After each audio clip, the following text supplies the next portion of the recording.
We begin tonight with breaking news from Colorado, where the state Supreme Court has just disqualified former President Donald Trump from Colorado's 2024 primary election ballot. In its ruling, the court cited the 14th Amendment, finding that Mr. Trump engaged in insurrection for his role in the January 6th attack on the U.S. Capitol. Today's ruling is stayed until January 4th to allow for an appeal, and the legal fight is just beginning. And late word, the Trump campaign is responding tonight. Garrett Hake is following this. He has the latest details for us. Garrett, could this have an impact on the Republican frontrunner? It absolutely could, Lester. This is a stunning decision here from the Colorado Supreme Court, which tonight ruled that former President Trump is disqualified from serving as president again, citing his actions on January 6th and ruling that, quote, because he is disqualified, it would be wrong to allow him as a candidate on the Colorado primary ballot. The court here citing the 14th Amendment of the Constitution, which says that no person can serve as an officer of the United States who engaged in insurrection or rebellion against the U.S. The Trump campaign tonight calling this decision completely flawed and vowing a swift appeal to the U.S. Supreme Court. Now, all of this comes as other state courts have heard similar challenges but ruled in Mr. Trump's favor. This ruling, Lester, has been temporarily paused pending Mr. Trump's appeal. All right, Garrett Hake with our breaking news. Thank you. Meantime, several states in the Northeast remain under flood alerts tonight in the wake of yesterday's extraordinary storm event along the East Coast. Tonight, a nervous watch in places as river levels near their crest in flood-vulnerable areas. Today, rescuers were still ferrying people left stranded by floodwaters to safety. NBC's Emily Aketa is in the flood zone for us tonight. First responders fanning out across a battered Northeast as lingering floodwaters from Monday's monstrous storm continue stranding families. You see where the water's starting to crest now? It's going to only get worse before it gets better. Parts of Maine and New Jersey under states of emergency. Michelle called for help when water rose around her home with her sister still inside. What's going through your mind? It's traumatic. The water's disgusting, and I want her safe. We followed the water rescue team to the family's doorstep. And get through the flood waters as quick as possible with minimal time within the water. The 14-year-old climbing to safety before she was met by a warm embrace back on dry ground. It's a stark contrast. A sunny day paired with flooded roadways. Even without rain, parts of the Passaic River could remain in flood stage through at least Friday. Floodwaters blocking fire trucks from reaching this burning home today. Across the Northeast, at least 5 people died from falling trees and flooding, including a 76-year-old woman who was swept away in New York. Vehicles completely submerged this time. Tonight, several 100,000 are still without power in New England, and it could be a couple days of cold temperatures before it's completely restored. That's probably going to be a $1 billion+ storm right there.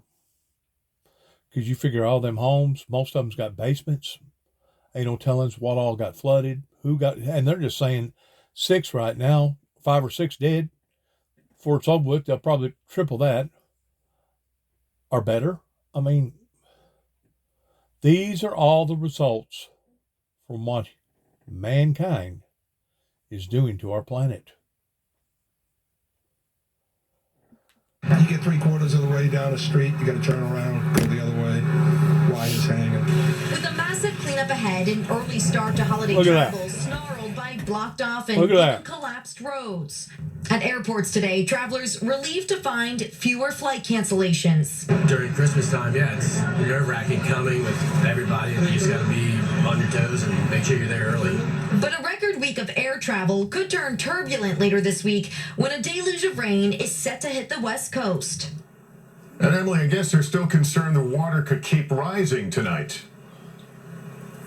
Lester, that's right. With rising river levels, floodwaters in neighborhoods like this could continue to worsen as some residents have yet to even begin assessing damage to their homes just days out from the Christmas holiday. Lester?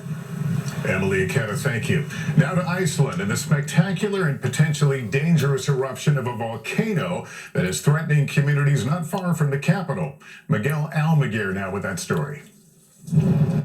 This is what I was talking about a while ago in the other video. This will be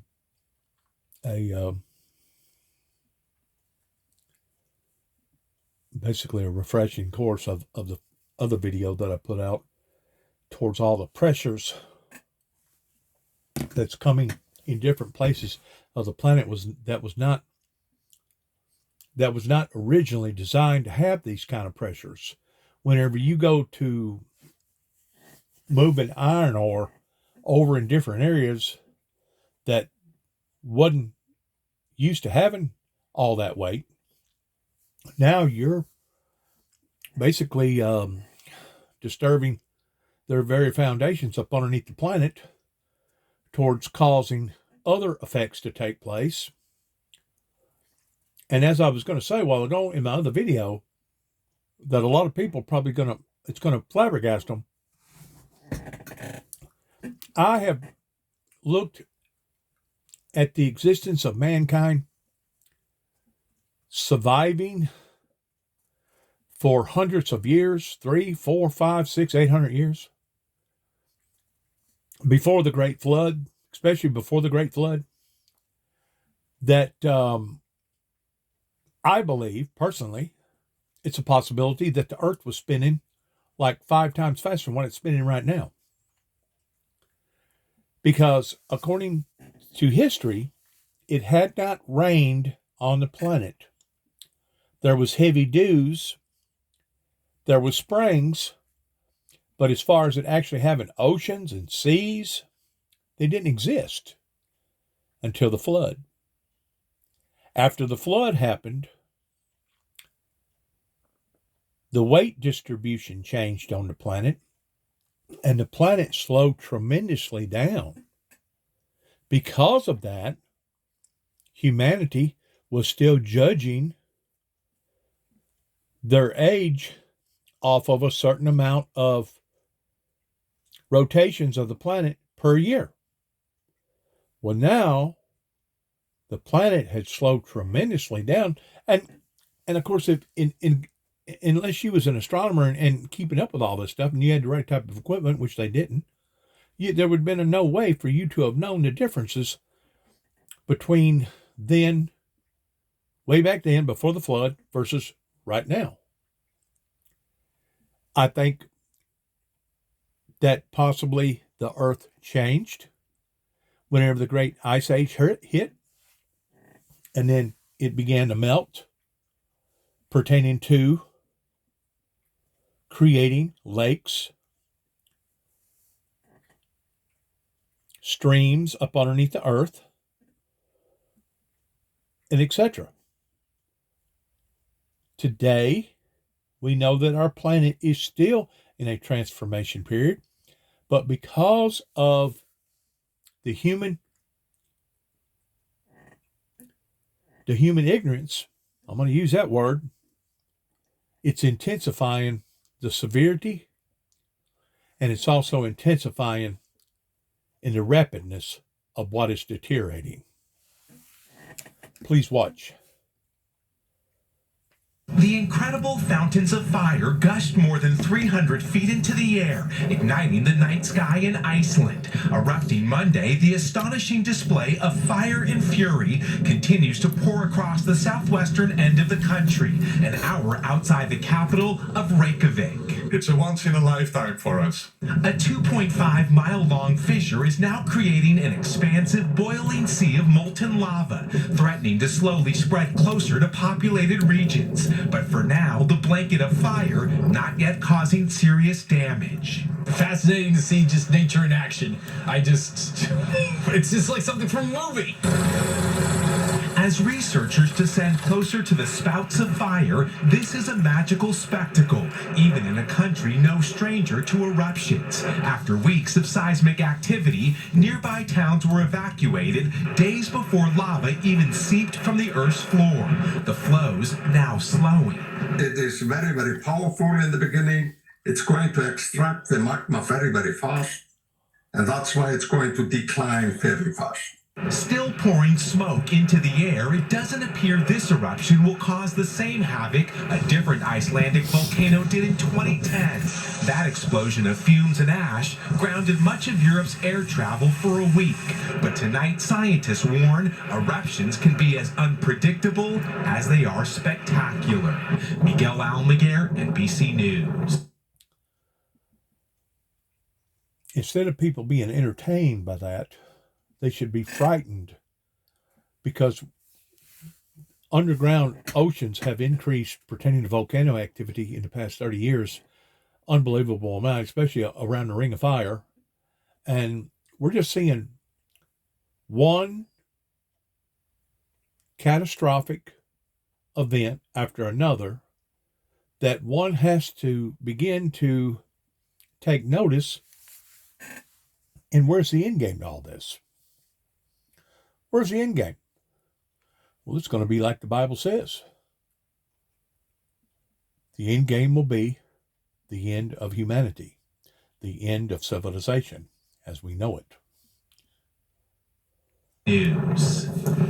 In the Middle East tonight, a growing crisis in the Red Sea. Oil prices are rising as an Iranian-backed militia is vowing to keep attacking ships there.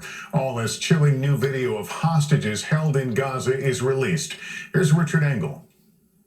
The cargo giant Maersk joined BP in halting traffic through the Red Sea in response to attacks by the Iranian-backed Yemeni militia known as the Houthis, who have hijacked and fired on several ships.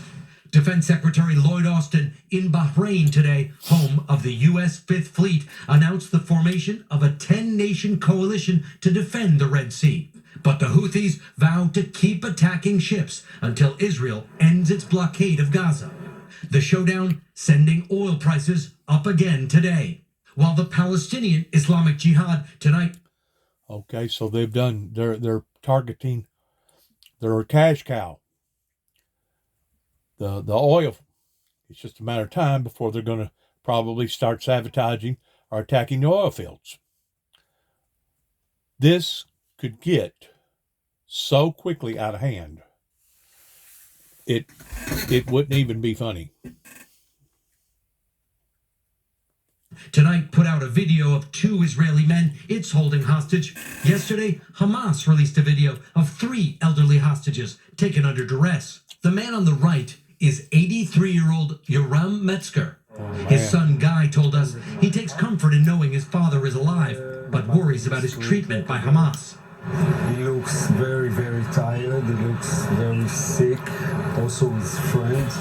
We are really, really worried about their condition. He says the Israeli government should do more to get a deal to free the hostages. You don't have confidence in Prime Minister Netanyahu's efforts? Do you think I should have confidence in President Netanyahu after what's happened in the 7th of October? The Gaza Strip is at a breaking point as Israel attacks Hamas. Aid groups say 2.3 million Palestinians are paying an unbearable price. 2.3 million. That's twice the amount of people in Memphis, Tennessee. That's a lot of folks. Mahmoud Zaghroub was in a hospital today in Rafah, injured by an Israeli strike, when doctors brought him the bodies of his son and 2-week-old daughter, Aisha. The World Health Organization today described the situation in Gaza's hospitals as beyond belief and unconscionable. Richard, what do we know about where the ceasefire talks stand right now? In other words, whenever they say unconscionable, they're saying unbelievable because of the dire circumstances that's surrounding all that. That's what they're saying. They're fragile, Lester, but advancing, with Qatar reporting progress and Malta reports that they'll continue tomorrow in Egypt. Richard Engel tonight, thank you. You can see much more on Israel's hostage crisis in a new NBC News digital doc, The Kidnapping of Noah, with correspondent Raf Sanchez, streaming now. Let's get to the crisis at the southern border now and the staggering new record, more migrants. Now this has reached a point of unbelief that is occurring in the continental United States. Into the U.S. on Monday than any other day in history.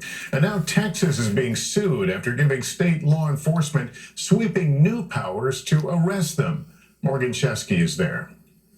Tonight, stunning images from Eagle Pass, Texas, where thousands of migrant men, women, and so many children now fill entire fields. The groups lining the Rio Grande clinging to blankets, huddling to stay warm. all waiting for hours to be processed, and most likely to be released into the United States. Of all our trips to Eagle Pass, this is the largest group we have ever encountered. Sources tell us the majority of these families are Venezuelan, and we just learned from authorities nearly 3,000 were apprehended just yesterday. On Monday alone, a staggering new record. DHS officials telling NBC News more than 12,000 migrants crossed the U.S.-Mexico border, the most recorded in a single day ever. The surge sparking a new battle between the Lone Star State and the White House. Republicans here blaming President Biden's border policies for a record number of illegal crossings. Biden's deliberate inaction has left Texas to fend for itself. Now Governor Greg Abbott signing a new law, making illegal immigration a state crime, empowering police and sheriff's deputies to arrest migrants. Texas has already put controversial floating barriers in the Rio Grande and barbed wire along the border, but both face ongoing challenges. The White House calling the new law extreme. The ACLU of Texas saying they'll sue. That is going to drive our immigrant communities into the shadows. It's going to increase suspicions of relying on law enforcement. How much longer can you keep up? No, we can't. We can't. Now it's like 3,000 or 4,000 right now. So they're coming in. Maverick County Sheriff Tom Schmerber tells us they're struggling to cope with the number of migrants, but the new laws only raise new questions. Namely, where newly arrested migrants would potentially be held. His jail holds 250, and today sits just below 200. I don't have the resources. I won't have the space. Where do I want to put them? Morgan, we see those massive crowds of migrants behind you, and officials say they expect more soon. Lester, that's right. The sheriff tells me that he's already been warned by Mexican authorities who say despite the railroad closing down, a large group of migrants has abandoned that train and is now on foot, expected to arrive in this Eagle Pass area by the end of this week. Wow. Lester. Morgan Chesky, thank you. In China tonight, an all-out search for survivors after a massive 6.2 magnitude earthquake rocked the northwest part of the country. At least 127 people have been killed and dozens more injured. Officials say nearly 5,000 buildings are destroyed. In 60 seconds, why one of Apple's biggest sellers is about to be pulled from American shelves. Inside the global fight, will they still be available before Christmas? Don't have a clue. Customers, and the rest will be paid out to the states in the lawsuit. Coming up, the controversial curriculum making its way into more schools. Its growing popularity amid parents' concerns. Up next.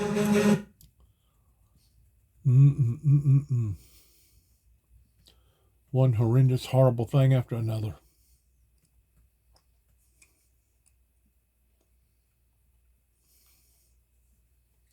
And it all could have been avoided.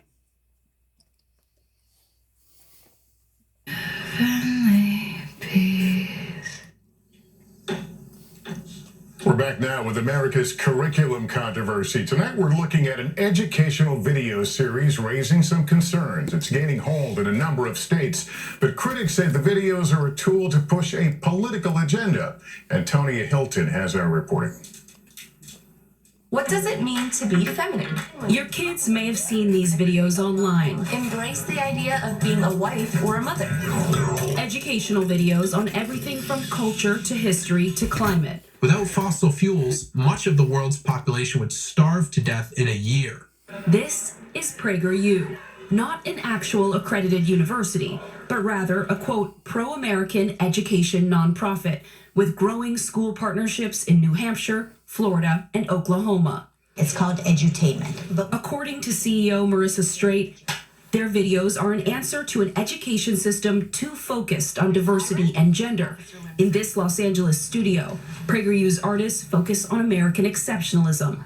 They feel like they're serving on the front lines of saving the war of ideas in America. Since the pandemic, PragerU says it has more than doubled revenue and reached nearly 10 billion views of their videos. Founder Dennis Prager has been a controversial radio show host for years. If you're spending a good part of the day teaching kids about preferred pronouns and other what we call woke issues, then you're really not teaching them. What I hear from teachers, of every background is that they are slammed from block to block. They are underpaid. They are underappreciated, and that they don't even have time to talk about pronouns, gender theory, critical race theory. You can point I to don't here believe or that there. they're telling you the truth. I actually think they're lying to you.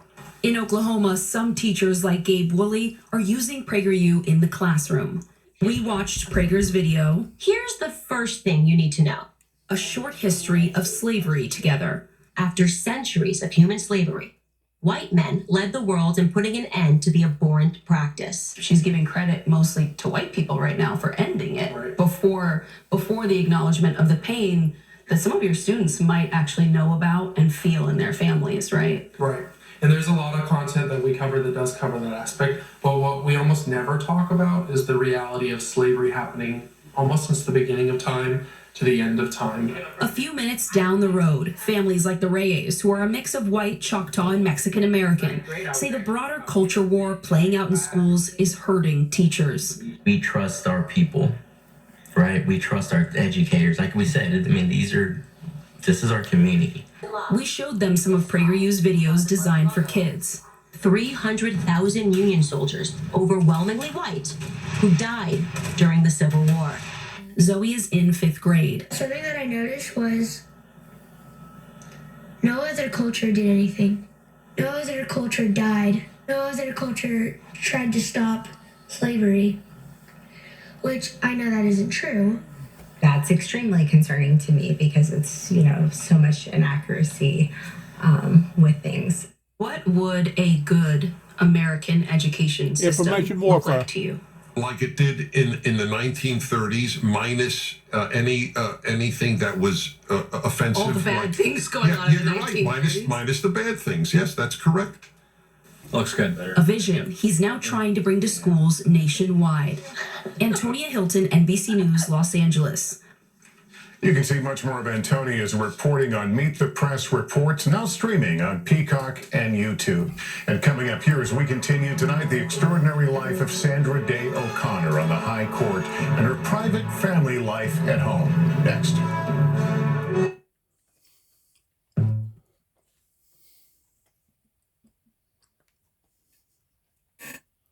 All while still achieving extraordinary things at work. O'Connor died earlier this month at 93, leaving detailed instructions from the speakers to today's music. Or her final send-off. She also wrote her final message to her sons. Our purpose in life is to help others along the way. May you each try to do the same. Laura Jarrett, NBC News. And that is nightly news for this Tuesday. Thank you for watching.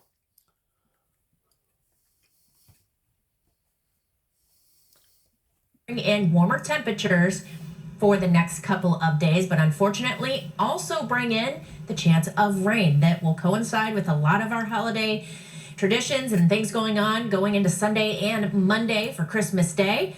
I'll show you what to expect. Okay.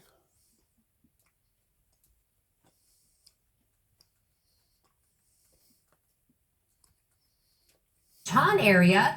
You can see it there to your right and the center on your screen. Local 6's Carly Dick looked into this project. Carly, what families qualify?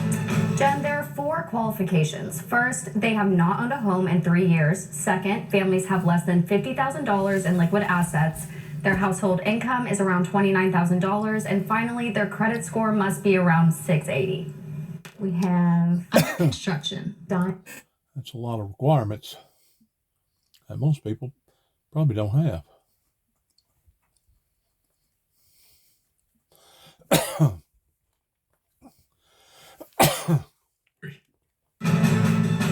Getting sick over the holidays, something nobody wants to deal with. You spend all that time preparing, buying the gifts, doing the wrapping, only to get sick and not be able to enjoy it. Well, doctors say it's best to make a health plan now in case someone gets sick while traveling. One way to prepare, check your insurance coverage before you hit the road or get on a plane. You should also make sure to bring all your medications with you and maybe even some pain relievers just in case. investigating with your insurance carrier, what would it look like if I got care in another state? What would be in network? Because I've definitely heard of patients coming back with really surprise large bills for out-of-network care when they've sought medical care while traveling. I always tell people, bring any medications that you take at a regular basis. Make sure you take plenty of a supply with you, including enough to cover you for any additional time. The last thing you can do, get your COVID and your flu vaccines. Though those vaccines usually take about 2 weeks to go into effect, still enough time to make sure you're healthy for any New Year's plan.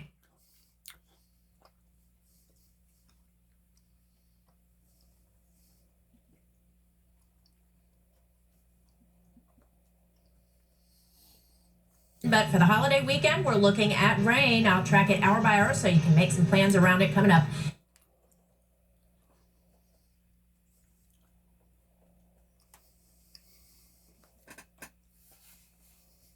Temperatures will level off right around 30 degrees with partly cloudy to mostly cloudy skies. A lot of those high clouds overnight tonight as we see those winds start to turn around to the south. Very light winds will keep temperatures closer to that 30-degree mark. So as we go through the day tomorrow, though, it'll give us a boost to near 50 degrees, 53 even in the Paducah area, as well as Paris and Huntington as you head further to the west. Across Illinois and Missouri, much the same. A lot of 50 showing up there, 53 in Poplar Bluff with partly cloudy to mostly cloudy skies. It'll be that filtered sunshine that we see. Let's get to those rain chances. Thursday night, you can see this is when we start to see a sprinkle or two make its way into the region. It's not really until Friday that we see the bulk of rain start to move in for the afternoon and evening hours across Illinois and Missouri. So if you're traveling to St. Louis, Springfield, down toward the Little Rock area, you're going to be encountering that rain earlier. You can see here those scattered showers will continue into early Saturday, but by Saturday afternoon, we will see a small break. Some dry time Saturday evening, but then we'll see another influx of moisture as we move into early Sunday. You can see that headed toward Sunday evening, 4 o'clock, some heavy rain starting to push in from the west. This is going to be the main culprit for our heaviest rain that's going to be impacting the area. Unfortunately, that is Christmas Eve night into Christmas morning. There's a snapshot of 9 a.m. Christmas morning with that rain moving across the area and eventually starting to taper off as we head into the evening. This is not going to be replaced by some very cold air either. We will see slightly cooler air, but more rain in the forecast for Tuesday and Wednesday. So keep that in mind if you're going to be traveling home from places next week, that you want to have that weather app handy headed into the next couple of days. You can see here 50s for the next couple of days with overnight lows generally above freezing. So not even having to scrape the windshield for our holiday weekend ahead. 20% chance of showers on Friday. Hey, first thing on Thursday, it's not going to feel like it, but we are going to be looking at that possibility of the winter solstice, not the possibility of, but it is the winter solstice moving into Thursday. That will arrive late in the day. In fact, we all know it as being one of the shortest daylight hours of the year, and then we'll finally start to gain some momentum going into spring. Yes, we said that. And you can see here going into the 7-day planning forecast on Christmas Day, that 60% chance of rain, 50% on Tuesday. We'll look for slightly cooler temperatures in the middle of next week. Looks like Christmas Day, high around 60, lows in the low 50s.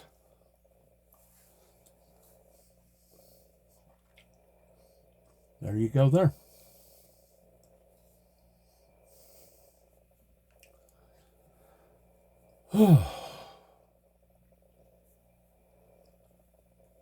Completely different question, but the fact that one court has taken the step, I think, is extremely important.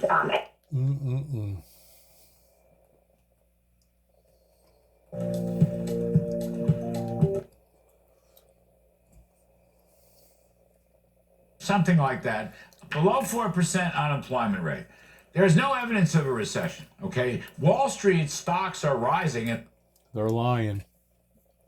No signs of a recession. Everything's just fine. Of course, she was deeply offended by the Supreme Court's decision on racial preferences last June, which covered college admissions. It's all okay.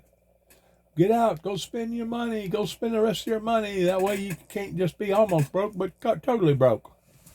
They weren't gelling because you look at the media, right? So like today, he's out there doing all these press conferences about holiday travel. Right. He's trying to talk up stuff.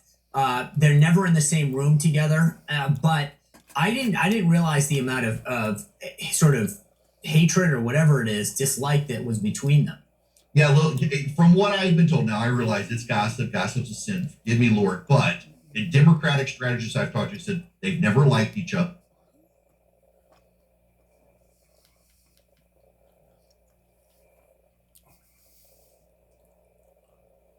I don't know what that was. It certainly will be. All right, Ken Paxton. Good to have you on as always, sir. We appreciate it. All the stories. Too. Critical piece of America's industrial defense base has been sold to the highest foreign bidder, a Japanese company set to acquire U.S. Steel Corporation, located in Pennsylvania, in a nearly $15 billion deal. U.S. Steel is the third largest steel manufacturer in this country, a vital piece of our national security. The move has caught the attention of lawmakers, including Democrat John Fetterman, who shredded the whole idea of this. Take a listen. It's absolutely outrageous that they have sold themselves to a foreign nation and a company. Can't do that. Steel is always about security as well too, and I am committed to doing anything I can do from using my platform or my position in order to block this. Fetterman reading the tea leaves in Pennsylvania, trying to stay in power as it moves more to the right with Trump. What did Donald Trump say whenever he first started running for election? That America was for sale? That's because don't nobody care about our ethics. Don't nobody care about our morals. Don't nobody care about our dignity. Don't nobody care about our long-term existences.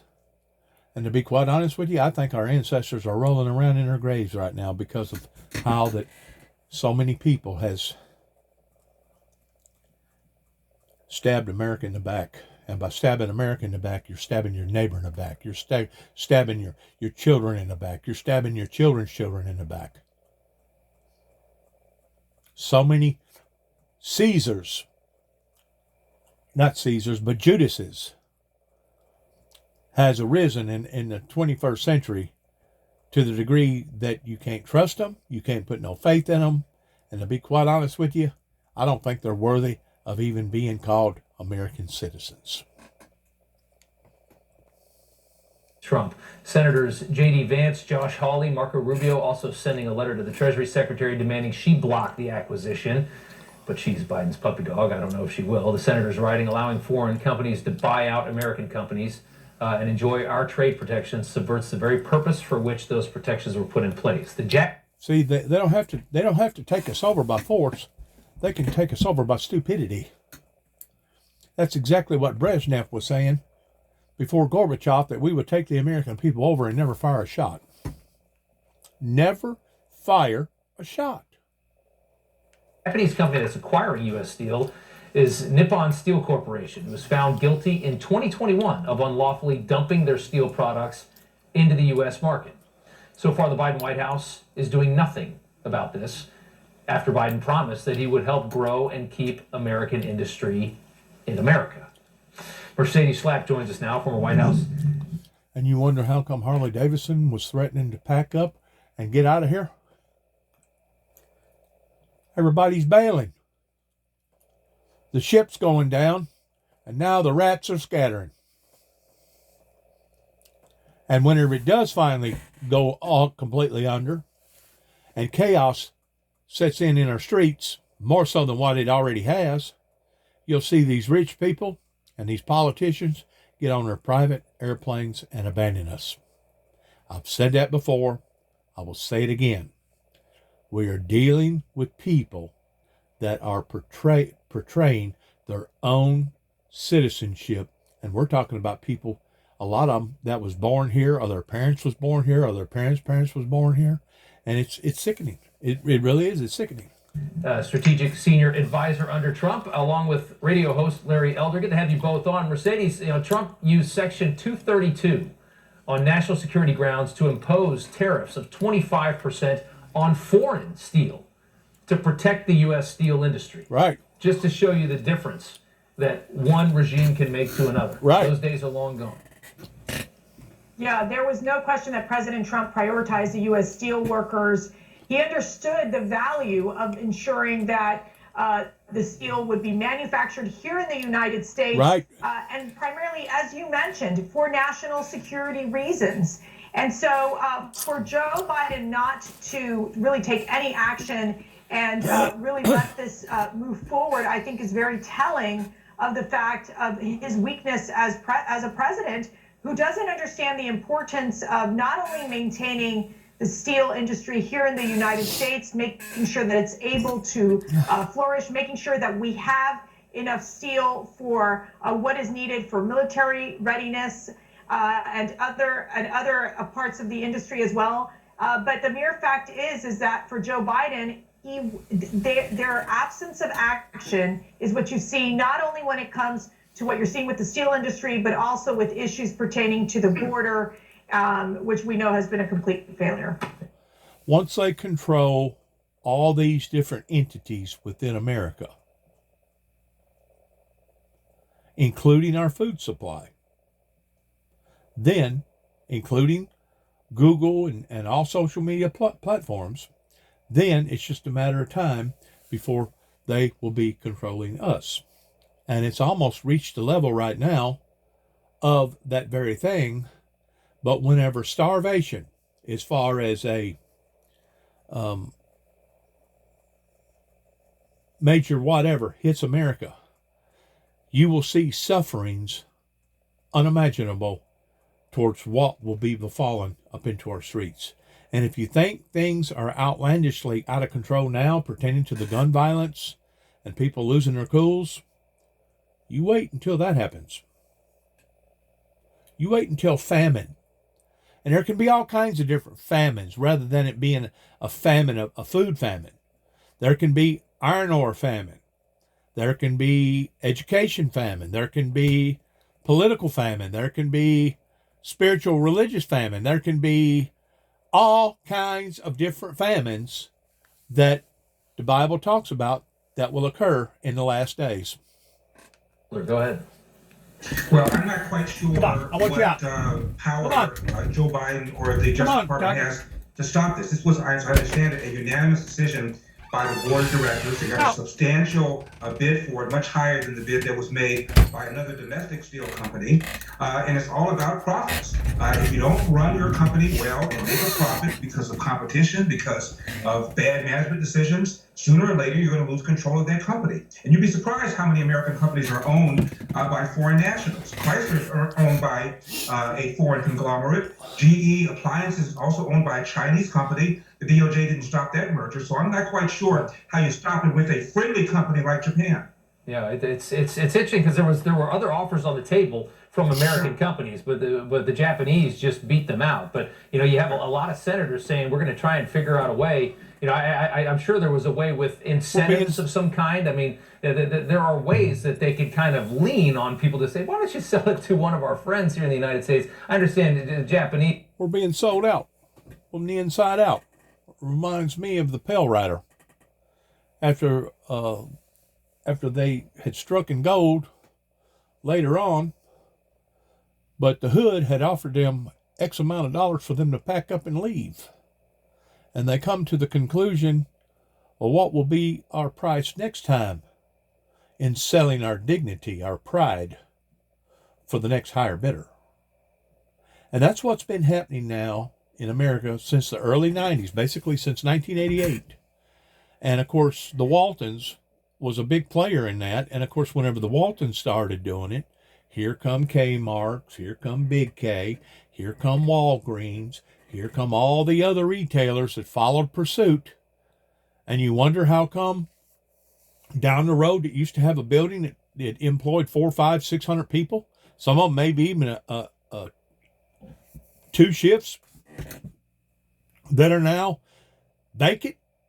A building just sitting there like a skeleton, like Donald Trump said. It looked like tombstones whenever you flew over the landscapes. You wonder. That's why.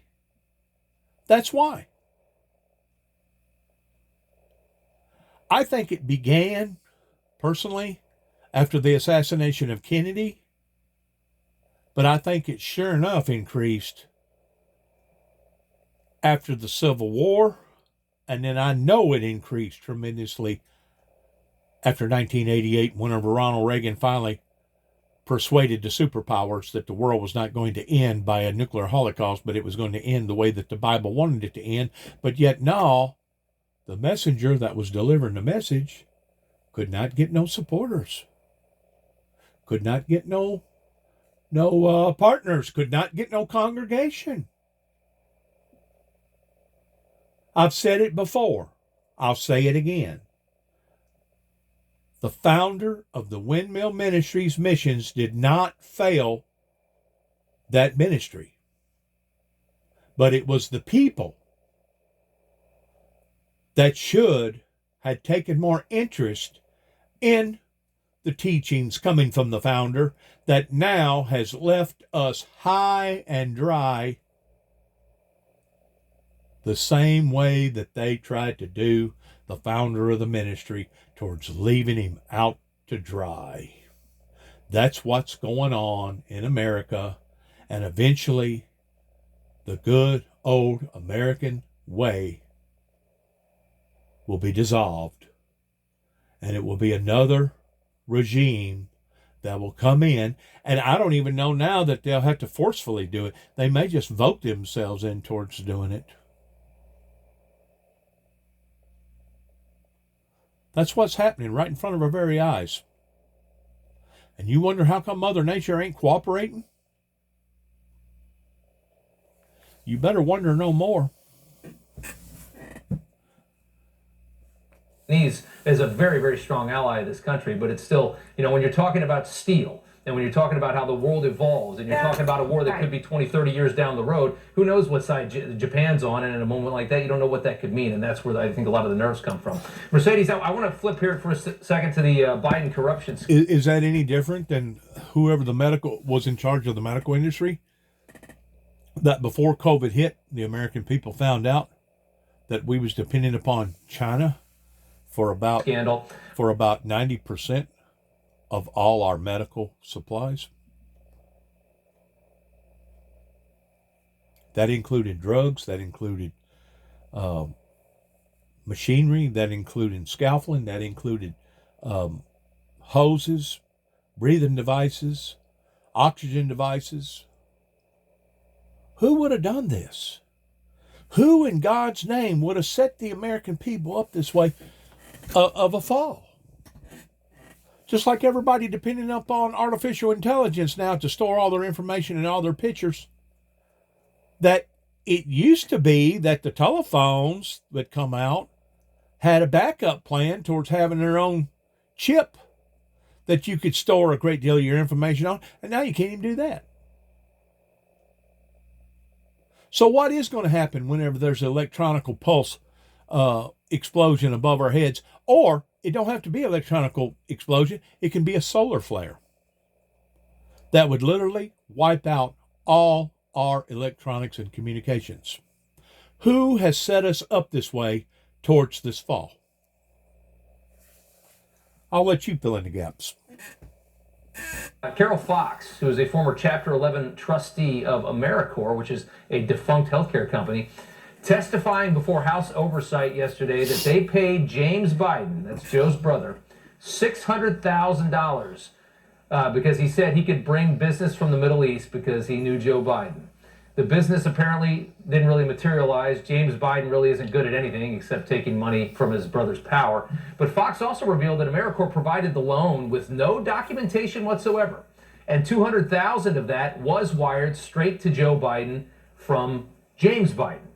So now we have another loan. Everybody's giving out loans that are undocumented, which basically means paying people, in other words. I gave a loan to the barber for cutting my hair. It was $40. I didn't have any documentation of it, but what's the difference? That's kind of like my insurance company. Whenever my truck was totaled out in Oklahoma City, Oklahoma, by a major tornado hailstorm, hailstones coming out of the sky, probably about 4 inches in diameter, biggest, probably softballs or bigger. My question at hand, because I was the original owner that bought the truck and I knew where it had been, with it being a four-wheel drive 4.7 V8 Toyota Tundra extended cab. I asked him, I go, why can't I just keep the truck?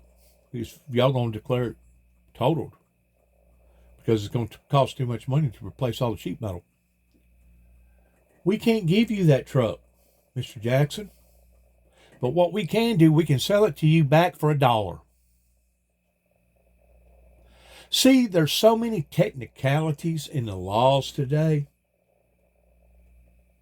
that if you don't abide by the right technicality, next thing you know, oh, you're in the cancel culture. You're done with. See ya. Bye. You're gone. Wow. Who's making up all these rules? Who is the ones that are putting these policies in play to where, and I've said this before, instead of teaching our children how to have sex, which is a natural occurrence, it's kind of like teaching them how to walk, or teaching them how to lie, or teaching them how to open up their mouth every time their elbow bends whenever they're trying to feed themselves. There are certain things you don't have to teach. But the way that our structure is set up, they want us to be ignorant of the laws. They want us to be ignorant of the policies. They want us to be ignorant of the rules. That way, whenever we break them, guess what? They slap handcuffs on us. They take over whatever that we have achieved in our lives and ruin our lives. And ruin our lives. And this is supposed to be what they consider civilization, civilized civilization, that they went to war towards trying to genocide the red man because of? Excuse me? They wanted to come in and poison the wells, poison the air, poison the seas, poison our lifestyles, and call themselves civilized?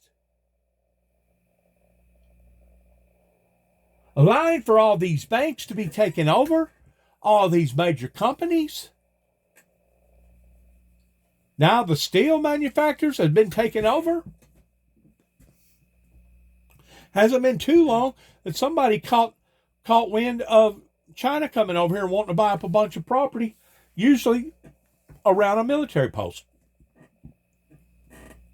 Didn't have no need for it, just keep it there. We're in control of it.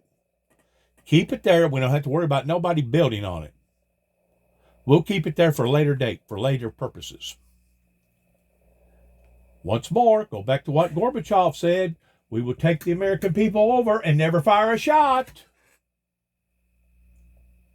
But yet now we'll spend all this endless amount of time towards deciphering whether or not this is right or that is wrong, or surround our lives and our thoughts and our energy around what went on with Donald J. Trump versus concentrating on the real enemy that is now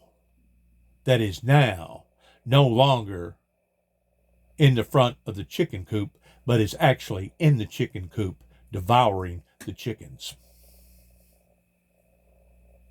Now that is a fact, Jack. Difference. Look, this is Biden Inc. at its best, where they understand, James Biden has understood that he's been able to profit off of the fact that his brother was a senator and then a vice president and now a president. And he's done everything he could in his power to, in certain cases, for example, in the case of they did a deal down in Mississippi, where literally James Biden lobbied his brother, and Hunter Biden, the son, lobbied his father. This is just purely unethical. And when you're dealing with this money exchange, and you can't necessarily. You got people that's burning the candle on both ends, playing both sides against the middle, hoping that they'll get rich in between all that. In the meantime, you got the American indebtedness that's steadily rising, while the rich is getting richer and the poor is getting poorer. And they'll get on TV and they'll spew out, oh, the inflation isn't real. People aren't paying more for fuel. People ain't paying more for supplies. People ain't paying more for groceries. Just get on the TV and just absolutely lie to the American people, intentionally lie. In the meantime, you got people like this that's selling us out, giving away the farm. Proof is in the pudding. Look at how much money that our national debt is. Going further in the hole every day. And if I'm not mistaken, they're talking about shutting down the government again. And it won't be long. They'll raise the debt ceiling and they'll talk about shutting down the government again. I think the debt ceiling since 1980 has been raised now over 70-something times. And we just continue to keep going further and further in the hole. As I've said before, it's just like a gallon of milk. When the milk spoils, it don't spoil on the bottom and the top still good, or vice versa. Don't spoil on one side and the other side still be good. When that gallon of milk spoils, it all spoils at one time. Whenever the money goes bad, it will go bad on the East Coast just as quickly as it will the West Coast. It'll go bad with the rich, the powerful, and the famous, just like it will the working man or the poor man.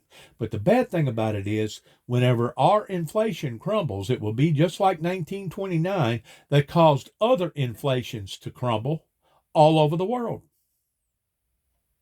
All over the world.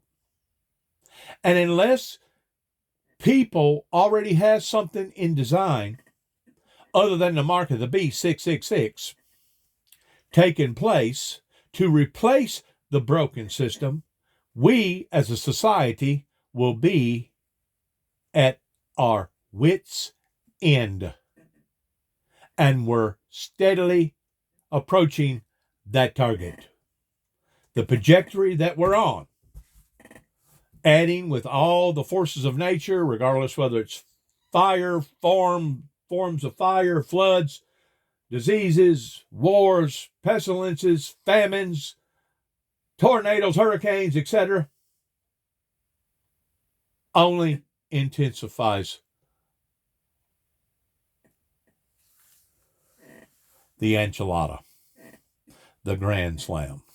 Exactly whether it was a loan payment, they don't have documentation, they don't want to provide documentation. It clearly shows that there's a cover up here, and that it really is just so messy and a complex web, which I think makes it look very poor to the Bidens. Larry, the fact that we have all of these loans, undocumented loans, and yet you still have a mainstream press that says there's just no evidence. There's nothing there, nothing to see there. You know, Joe Biden some time ago said, "Where's the money? Where's the money?" As if unless there's a direct line from there to Joe Biden, there's nothing going on. A judge was impeached in 2010 for bribes paid to his children. Now, the Biden family clearly has benefited, so even if Joe himself does not have any money in his pocket, and I'm not saying he doesn't, there's still a bribery because his family has benefited from decisions that he's made because of the money taken by members of his family. Yeah. Get Joe Biden to do something for us and we'll give you a loan you never have to pay. Most of your well-to-do people over here in America really don't want to be in ownership of something because it makes them liable. They only want to be in control of it. They want to be in control of it.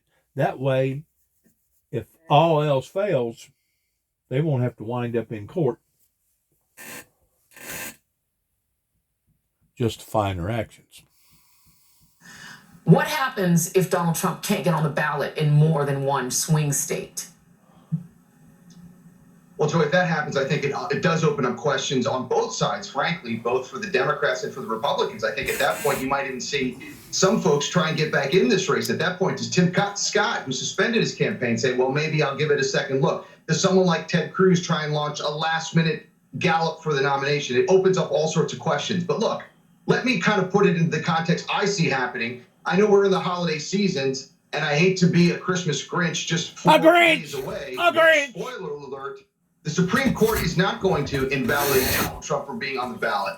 This is going to be the nominee for the Republican Party.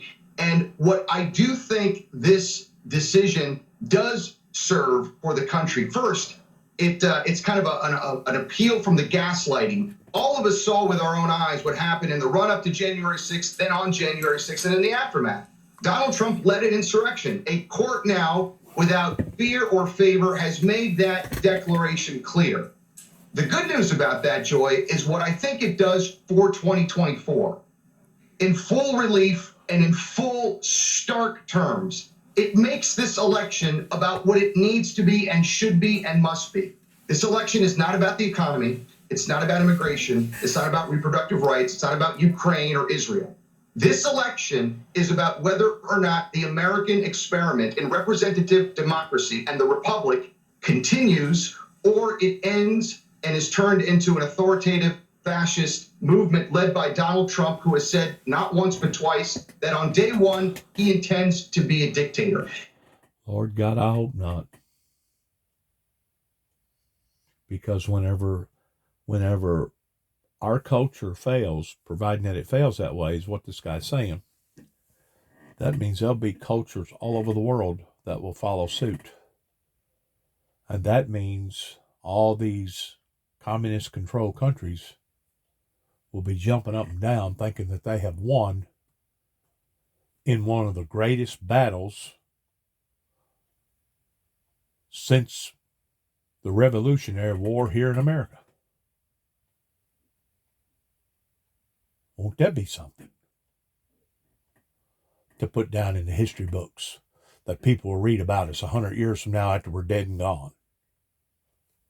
And that is a framing that I don't believe Donald Trump and the Republican Party can win. If it stays on those terms, if this Colorado Supreme Court decision does nothing else in history, but makes the demarcation point for the election in 2024 to be defined between the choice between democracy and dictatorship, then it will have done the service to the country, and it will have served as a guardrail, the fight to protect our democracy. I will note for our audience that many of the plaintiffs, the named plaintiffs in the suit, are Republicans, one who worked for the former governor. And to Fernand's very clear point, the question on the ballot is, can a twice adjudicated insurrectionist become the president of the United States? Pretty clear question. Michael Steele, Fernand Amandi, thank you both very much. And stay right there, because we've got much more tonight on this breaking news from Colorado when the readout returns. I just want to know if Colorado is a red state or if it's a Democrat state. And also, the Biden administration is trying to impose legal consequences to illegal entry. Aaron? Rosa, thank you very much. In Eagle Pass tonight. And next, Iceland. We're going to take you live there. The major eruption is still taking place, and our Fred Pleiken is right near that volcano. He's next.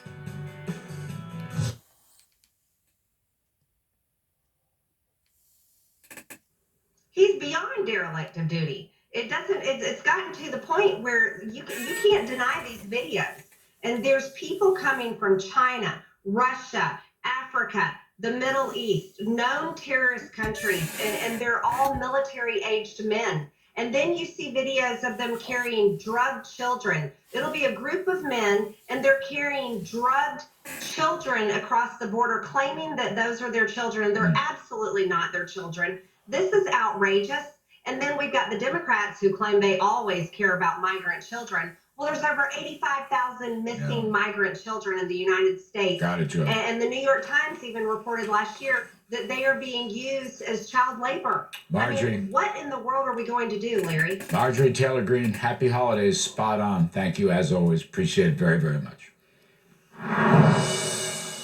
Only a bit. Man, oh man.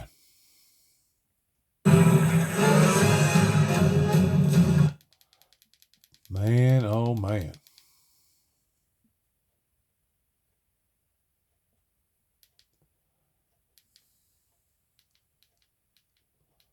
Where am I at here? Right here.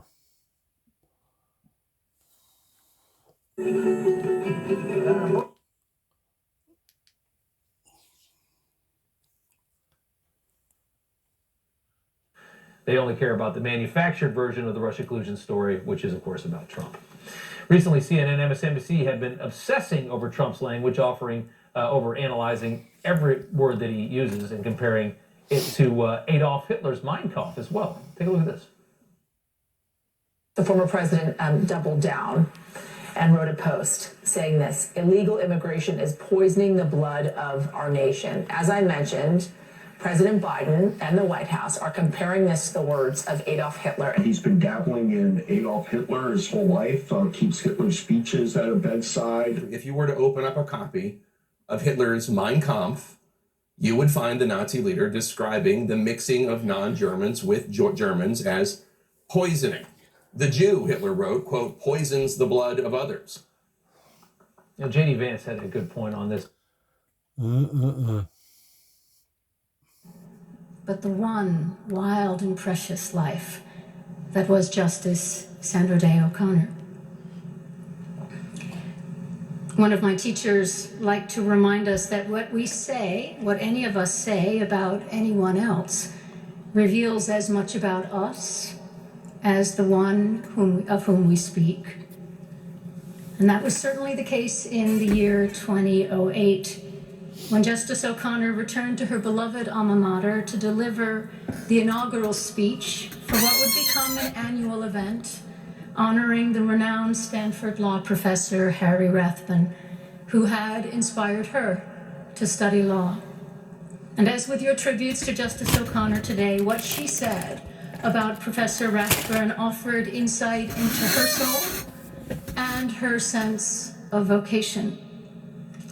Rathbun, she said, was the first person ever to speak in my presence of how an individual can make a difference, how a single caring person can effectively determine the course of events. I had not heard that before, really, and he put it in such a persuasive way that I think most of us came to believe it might be true, and to take seriously the notion that we could make a difference. Few people have taken as seriously as she the conviction that a single caring person can help to determine the course of events. But as evidenced today, and in the scores of remembrances since her death, she not only lived by that conviction, she inspired it in others. She cared deeply for those in her orbit, and she invested in them the way Rathbun had invested in her. Now, in that same speech, she quoted a poem by Rudyard Kipling that Rathbun often cited. And in it, we can hear the life philosophy that guided her in the courtroom and in life. They're good words for us all. If you can keep your head when all about you are losing theirs and blaming it on you, if you can trust yourself when others doubt you, but make allowance for their doubting too.